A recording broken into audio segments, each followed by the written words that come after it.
ಮುಖ್ಯಮಂತ್ರಿ ಡಿ.ಕೆ. ಶಿವಕುಮಾರ್ ನೇತೃತ್ವದ ಸರ್ಕಾರ ರಚನೆಯಾಗಿ 12 ದಿನ ಕಳೆದೇ ಹೋಯಿತು. ನಮ್ಮ ಘನತಾವ್ಯಕ್ತ ನಾಯಕರು ನನಗೆ ಬೆಂಗಳೂರು ಅಭಿವೃದ್ಧಿ ಕೊಡಿ, ನನಗೆ ಗೃಹ ಖಾತೆ ಕೊಡಿ, ಜಲಸಂಪನ್ಮೂಲ ಕೊಡಿ ಅಂತ ಹೇಳಿ ಖಾತೆಗೋಸ್ಕರ ಖ್ಯಾತೆ ಮಾಡ್ತಿದ್ದಾರೆ. ಆದ್ರೆ ನಿಜವಾಗಿಯೂ ಕರ್ನಾಟಕದ ಭವಿಷ್ಯವನ್ನ ರೂಪಿಸಬೇಕಾದ ಶಿಕ್ಷಣ ಇಲಾಖೆಯನ್ನ ನಮಗೆ ಕೊಡಿ ಅಂತ ಯಾರು ಕೂಡ ಕೇಳ್ತಾ ಇಲ್ಲ.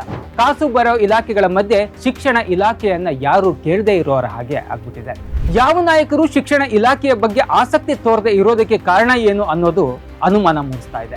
ತಾವು ಕೇಳಿದ ಖಾತೆಯನ್ನು ಕೊಡದೇ ಇದ್ರೆ ಜವಾಬ್ದಾರಿ ತೆಗೆದುಕೊಳ್ಳೋದಿಲ್ಲ, ರಾಜೀನಾಮೆಯನ್ನ ಕೊಡ್ತೀವಿ ಅಂತ ಬ್ಲಾಕ್ ಮೇಲ್ ಮಾಡೋ ಸಚಿವರಿಗೆ ಶಿಕ್ಷಣ ಇಲಾಖೆ ಬಗ್ಗೆ ಯಾಕೆ ಅಸಡ್ಡೆ ಅನ್ನೋದನ್ನ ಬಹಿರಂಗವಾಗಿ ತಿಳಿಸಿದ್ರೆ ಜನರಿಗೆ ಕೂಡ ಅರ್ಥವಾಗಿ ಹೋಗೋದು. ನಮ್ಮ ಸರ್ಕಾರಗಳಿಗೆ ಶಿಕ್ಷಣ ಇಲಾಖೆ ಮೇಲೆ ಅದೆಷ್ಟು ಕಾಳಜಿ ಇದೆ ಅನ್ನೋದನ್ನ ನೋಡಿದ್ರೆ ಕಳೆದ ಕೆಲವು ಸಚಿವರನ್ನ ನೋಡಿದ್ರೆ ಅರ್ಥ ಆಗುತ್ತೆ. ಮೊದಲೆಲ್ಲ ಪರಿಣಿತರಿಗೆ ಶಿಕ್ಷಣ ಖಾತೆಯನ್ನ ಕೊಡ್ಲಾಗ್ತಾ ಇತ್ತು, ಆದ್ರೆ ಈಗ ಅದರ ಆಳ ಅಗಲ ಮತ್ತು ಸೂಕ್ಷ್ಮತೆ ಗೊತ್ತಿಲ್ಲದೆ ಇರೋರಿಗೆ ಕೊಡ್ಲಾಗ್ತಾ ಇದೆ. ಹೀಗಾಗಿ ಶಿಕ್ಷಣದ ಗುಣಮಟ್ಟ ಹೇಗಿದೆ ಅನ್ನೋದನ್ನ ಇವತ್ತು ನಾವು ಬಿಡಿಸಿ ಹೇಳಬೇಕಾಗಿಲ್ಲ. ಅದ್ರ ಜೊತೆಗೆ ಶಿಕ್ಷಣ ಇಲಾಖೆ ತಗೊಂಡ್ರೆ ನೆಕ್ಸ್ಟ್ ಟೈಮ್ ಮೂಲೆ ಗುಂಪಾಗ್ತೀವಿ ಅನ್ನೋ ಭಯ ಕೂಡ ಕಾಣ್ತಿದೆ ಅಂತ ಅನ್ಸುತ್ತೆ. ಹಿಂದಿನ ಶಿಕ್ಷಣ ಸಚಿವರ ಲಿಸ್ಟ್ ಅನ್ನ ಒಂದ್ಸರಿ ತೆಗೆದು ನೋಡಿದ್ರೆ ಅದು ಸತ್ಯ ಅಂತ ಕೂಡ ಅನ್ಸುತ್ತೆ. ರಾಜ್ಯಾದ್ಯಂತ ಶಾಲೆಗಳು ಈಗಷ್ಟೇ ಪ್ರಾರಂಭವಾಗಿದ್ದು ಅನೇಕ ಸಮಸ್ಯೆಗಳನ್ನು ಎದುರಿಸ್ತಾ ಇವೆ. ಶಿಕ್ಷಣ ಸಚಿವರು ಇಲ್ಲದೆ ಅನೇಕ ಸವಾಲು ಮತ್ತು ಸಮಸ್ಯೆಗಳಿಗೆ ಪರಿಹಾರ ಕಂಡುಕೊಳ್ಳೋದಕ್ಕೆ ಇವತ್ತಿಗೂ ಸಾಧ್ಯ ಆಗ್ತಾ ಇಲ್ಲ. ಬೆಂಗಳೂರು ನಗರಾಭಿವೃದ್ಧಿ ಖಾತೆಗೆ ಬೇಡಿಕೆ ಇಟ್ಟಿದ್ದ ರಾಮಲಿಂಗಾರೆಡ್ಡಿ ರಾಜೀನಾಮೆ ಕೊಟ್ಟಿರೋದು ಭಾರಿ ಚರ್ಚೆಗೆ ಗ್ರಾಸ ಆಗಿತ್ತು.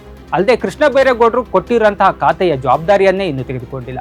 ಆದರೆ ಶಿಕ್ಷಣ ಖಾತೆ ವಿಚಾರ ಇಲ್ಲಿವರೆಗೂ ಎಲ್ಲಿಯೂ ಕೂಡ ಚರ್ಚೆಗೆ ಬಂದಿಲ್ಲ. ಖಾತೆ ವಹಿಸಿಕೊಳ್ಳೋ ನಾಯಕರಿಗೆ ಶಿಕ್ಷಣ ಇಲಾಖೆಯಲ್ಲಿ ಏನೂ ಗಿಟ್ಟೋದಿಲ್ಲ ಅಂತ ಅನ್ಸಿರ್ಬೇಕು. ಹೀಗಾಗಿ ಯಾರು ಕೂಡ ಇತ್ತ ಮುಖ ಮಾಡ್ತಿಲ್ಲ. ಕರ್ನಾಟಕ ಪಬ್ಲಿಕ್ ಶಾಲೆಗಳ ಸ್ಥಾಪನೆ, ತ್ರಿಭಾಷಾ ಸೂತ್ರ, ದ್ವಿಭಾಷಾ ಸೂತ್ರ, ಶಿಕ್ಷಕರ ನೇಮಕಾತಿ ವಿಚಾರದಲ್ಲಿ ಉದ್ಭವಿಸಿರ್ತಕ್ಕಂತಹ ಸಮಸ್ಯೆಗಳಿಂದ ಶಿಕ್ಷಣ ರಂಗ ತ್ರಿಶಂಕು ಸ್ಥಿತಿಗೆ ತಲುಪಿದೆ.